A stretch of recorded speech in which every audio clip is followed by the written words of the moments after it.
Bueno, 10-17 minutos de la mañana. Conste que ahora abrimos un momento en el programa, un bloque en el que sobre todo vamos a hablar acerca de cuestiones que tienen que ver con las fechas que se nos avecinan, con la Navidad. ¿Por qué? Porque vamos a hablar ahora acerca de cómo evitar el ganar kilos, por una parte, qué malos son los polvorones, y por otra parte, de cómo preparamos la cena de Navidad. Ya tenemos por aquí, por cierto, a Paloma Moratilla, nuestra experta en consumo. Con ella vamos a hablar acerca de cómo tenemos que preparar. Si es que al final muchas veces el problema es que no nos sentamos y compramos a lo loco. Luego ya nos contarán los detalles. Pero claro, es que de repente en estas fechas uno va al súper y de repente ¿qué encuentra? Pues turrones, polvorones, de repente ve cosas que a uno le apetecen. Claro, sí, es que no puede ser. Y al final, Inmaculada Bautista, doctora Inmaculada Bautista, endocrina de H&M San Chinarro, muy buenos días. Hola, buenos días. Bueno, qué malas son las Navidades, ¿eh? Me da la sensación de que a partir de ahora van a tener mucho trabajo. Pues sí, la verdad es que después de Navidades acuden muchos pacientes masivamente a nuestra unidad para buscar ayuda para perder peso. En cualquier caso, lo que sí que es cierto es que quizá deberíamos plantearnos un poquito, porque los kilos de más de estos días se pueden evitar, es relativamente fácil evitarlos, ¿no? Sí, hay que seguir unas normas bastante sencillas. Yo creo que tenemos que no perder de vista el horizonte, que es lo que se pierde muchas veces en estos casos. Realmente fiestas celebrables son 24, 25, 31 y 1, 5 y 6 de enero. Yo les recomiendo a mis pacientes que justo esos 6 días los reserven para comer con la familia, las comidas tradicionales de Navidad, y que para ese día dejen pues los dulces de Navidad, que es quizás lo que más aporte calórico tenga, los turrones, los polvorones, pero no sentándose al lado de la bandeja y cogiendo indiscriminadamente, sino seleccionando en un plato los dulces que van a tomar. Inmaculada, iba a preguntarle si precisamente los dulces son los peores alimentos que vamos a comer, porque también es verdad que muchos dicen aquello de no, pero si yo de turrón me como un cachito. Realmente en las fiestas de Navidad, como son alimentos muy exquisitos, son alimentos de muy buena calidad los que se suelen poner en las comidas y cenas de la Navidad, quizás lo que más aporte calórico nos da sean los dulces. No es como otras etapas que también son problemáticas para el peso, como el verano, Semana Santa. En Navidad realmente comemos alimentos exquisitos, poco elaborados, mariscos, buenas carnes, buenos pescados. Entonces lo que más nos aporta realmente son los dulces. Y lo que realmente es más catastrófico en Navidad son todas esas comidas satélites que nos han salido con amigos, con los del pádel, con los del gimnasio, que realmente al final tenemos 15 comidas, entre comidas y cenas añadidas. Entonces ahí sí que hay que mantener la cabeza, ahí sí que hay que intentar pues no acompañar las comidas de salsa, no pedirse postre, para poder después los días realmente navideños pues hacer nuestros dulces de Navidad típicos y poder disfrutarlos sin que eso nos suponga una subida de peso de 4 kilos, de 3 kilos, que los vemos muchas veces después de Navidad. Inmaculada, y si al final esos 3 kilos, esos 4 kilos están ahí, ¿qué hacemos? Pues los kilos recién cogidos es muy importante quitárselos inmediatamente, porque resulta que cuando el cuerpo se acostumbra a tener un peso, después pone todos los mecanismos a su alcance para agarrarlos y para no perderlos. Los seres humanos estamos hechos para la escasez, no para la abundancia. Nuestra genética no ha evolucionado, así como la sobreabundancia es algo novedoso en la especie humana. La especie humana siempre ha pasado hambre, épocas de hambrunas, y de hecho una parte de la humanidad tristemente está pasando hambre todavía. Y nuestros mecanismos son precisamente para evitar desnutrirnos cuando no tenemos muchos alimentos. Entonces baja mucho el metabolismo y hace pues que lo conservemos. Para la sobreabundancia, la raza humana ahora mismo no tiene ninguna adaptación, con lo cual lo único que hacemos es acumular y acumular grasas. En cualquier caso, evidentemente, conviene separar mucho, y aquí nos metemos ya, por decirlo así, en otra parte de la entrevista. Conviene separar muy bien el hecho de que ganemos 4 kilos en Navidad, por ejemplo, con todo un problema muy serio que es el de la obesidad. Como estamos viendo que nuestra sociedad tiende precisamente a ver a personas obesas. Estamos viendo que aumenta el número de personas obesas. ¿Qué ha sido determinante para ver cómo empezamos a hablar de la obesidad como una enfermedad? Y si finalmente va a tener solución, si existen, en este caso, soluciones viables para evitar hablar de lo que puede ser una de las grandes plagas del siglo XXI. Bueno, ha habido unos cambios muy rápidos y muy importantes en la sociedad. Y eso ha hecho que la salud a nivel mundial haya cambiado totalmente de panorama. En 1900 las principales causas de mortalidad eran las enfermedades infecciosas.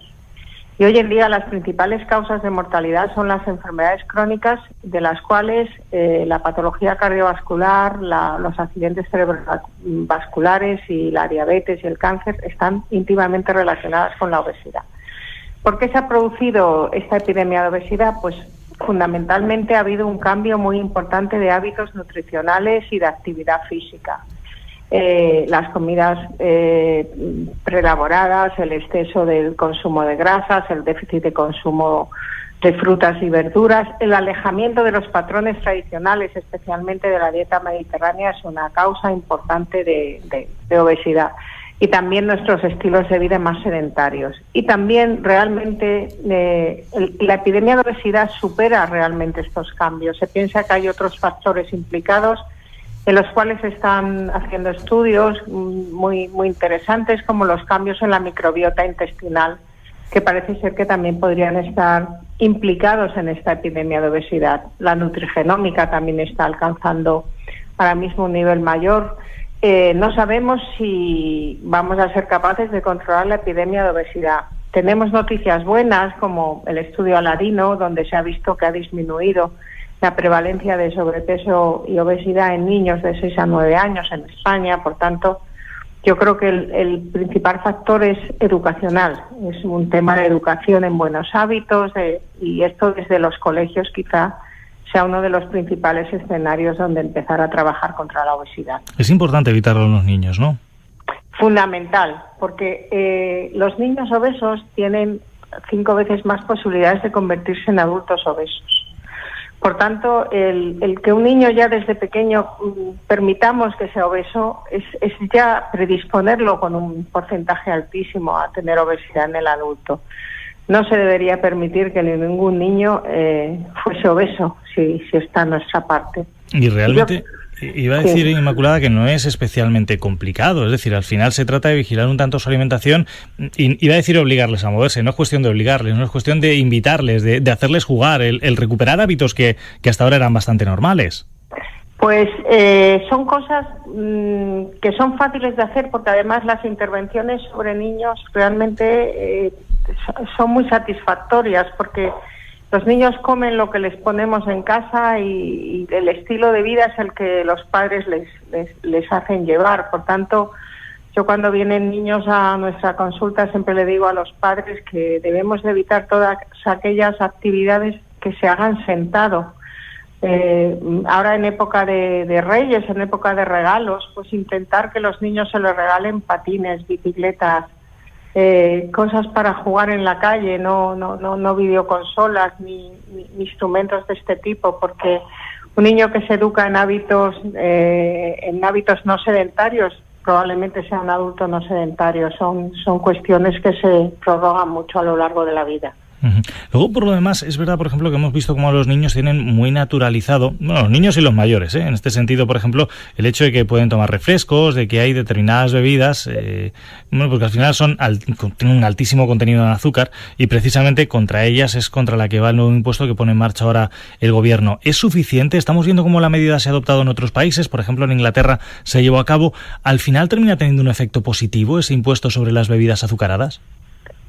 Eso lo tenemos que ver ver que puede, es igual que el tema del tabaco, cuando se aumentaron los impuestos, esto requiere largo plazo.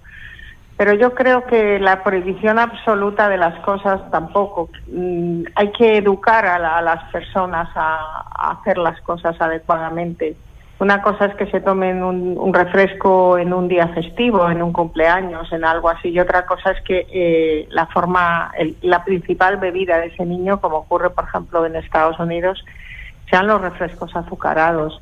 Todo en su justo punto y educando adecuadamente al niño, yo creo que es sobrellevable. No sé hasta qué punto estas medidas pueden repercutir positivamente o no. Es más aquello, Inmaculada, de convencer que no vencer, ¿no? Exactamente, hay que educar. Esto la salud pública, la educación en buenos hábitos de alimentación, por ahí van los tiros, por ahí va a ser la solución de la obesidad. Nosotros estamos tratando a un segmento de la población obesa, que ya es obesa y que nos va a costar mucho trabajo que deje de serlo, pero realmente la solución de la obesidad está en la prevención. Y en el caso, por ejemplo, iba a decir de esta gente cuando yo me debería meter, por ejemplo, en esa horquilla, ¿no? Lo veo en el caso de muchos compañeros, aquello de que de repente uno pasa la Navidad, por ejemplo, y entra en el billete aquello de, uy, no, es que me quiero quitar 3 kilos, pero luego realmente tampoco haces demasiado por quitarte los 3 kilos. Al final termina teniendo, por decirlo así, un efecto rebote el hecho de no vigilar bien nuestra dieta. Es decir, debemos concienciarnos más de que es mejor vigilar todos los días que no de repente estar 3 días a dieta, que al final eso no sirve para nada más que para quitarnos determinados componentes nutricionales que nos hacen falta. Sí, el estar siempre a dieta muchas veces causa déficit porque la persona no come adecuadamente. Queriendo perder peso, a la larga luego vuelve a comer cosas que no debe y entramos en un círculo que no es nada conveniente. Tenemos la mejor dieta del mundo en España, que es la dieta mediterránea. Lo ideal es adaptarse a los patrones de dieta mediterránea y si en algún momento vemos que hemos cogido pesos o si debemos vigilar el peso, pues no compulsivamente, pero al menos, por ejemplo, una vez a la semana, pues intentar, pues a lo mejor disminuir grasas, disminuir carbohidratos de absorción rápida y aumentar la actividad física durante un tiempo para volver al peso anterior. No dejar lo que he dicho, porque los pacientes que vienen a la unidad de endoscopia bariátrica al Hospital San Chinarro con sobrepesos de 20 o 30 kilos, algunas veces no recuerdan cuándo han empezado a coger peso. Les dices, ¿pero usted cuándo empezó? Pues no sé, poco a poco, cuando empecé a trabajar, cuando dejé de hacer ejercicio, cuando empecé a tener niños. Entonces hay que ser muy consciente de cuándo vamos cogiendo peso sin obsesionarnos, pero intentar retomar buenos hábitos y quitarnos lo antes posible, porque si no ya entramos en un sobrepeso importante. Nosotros en la unidad de endoscopia pues tratamos a estos pacientes que están desesperados de hacer dietas, que no responden a las dietas y que ya nos piden ayuda porque necesitan una acción más importante. ¿Y cuál sería esa acción, por ejemplo, cuando uno ya de repente ha cogido 20, 30 kilos, que es una cantidad de peso importante? Bueno, pues cuando una persona ha cogido ya 20 o 30 kilos y ve que entra en un círculo vicioso donde hace dieta, baja, deja dieta, sube y cada vez va más y no consigue normalizarlo, una de las propuestas que nosotros hacemos es la endoscopia bariátrica, que son pues los balones intragástricos o las reducciones gástricas por vía endoscópica, que no es cirugía, que no lleva ese riesgo, pero que son ayudas muy importantes para que esa persona pueda bajar esos 20 o 30 kilos y a partir de ahí ya continuar con buenos hábitos, hacer más ejercicio. Es decir, la persona se ve capaz de empezar con buenos hábitos y de actividad física y nutricionales, pero a partir de la pérdida. Lo que no encuentra es ese ánimo para bajar esa gran cantidad de kilos. Porque en esto, y los que hemos perdido peso alguna vez lo sabemos, es verdad que digamos que el de repente ver que empiezas a perder peso, el verte mejor, es posiblemente psicológicamente lo que más te anima a seguir, claro. Hay dos cosas en una dieta que es lo que más motiva a un paciente. Una, ver resultados, y otra, no pasar hambre. Son los dos demonios de las dietas. El que una persona no vea resultados y esté sacrificado y prescindiendo de actividades sociales y pase una semana y pase otra, eso es muy desmotivante y es un factor importante para abandonar las dietas. Y otra es sentir hambre. Tú puedes a lo mejor al principio pues estar pasando hambre pues un tiempo, pero llega un punto en que ya no lo puedes aguantar. Por eso hacemos nosotros las técnicas de endoscopia bariátrica que permiten ver resultados rápidos y sentir saciedad antes y no pasar tanta hambre. Con esto acabamos, Inmaculada. Decía lo de que al final esas dos técnicas no eran cirugía, no lo son, ¿no? No. Es decir, son relativamente sencillitas. Son muy sencillas y de muy bajo riesgo, no es cirugía. La cirugía está indicada cuando está indicada en IMC más de 40, con factores de riesgo cardiovascular importantes. Lo que pasa es que solo un 2% de los pacientes con indicación quirúrgica deciden hacerse cirugía de obesidad y esos pacientes ahora mismo están sin tratar y realmente con endoscopia bariátrica pues también le damos respuestas a un porcentaje importante. por su bajo riesgo, precisamente. Quizá todos deberíamos mirar un poquito más por nosotros mismos, que es al final lo importante, y perder esos miedos, que muchas veces es posiblemente lo que nos impide hacer cosas. Inmaculada Bautista, endocrina de HM San Chinarro, muchísimas gracias por haber estado con nosotros esta mañana y feliz Navidad, por cierto.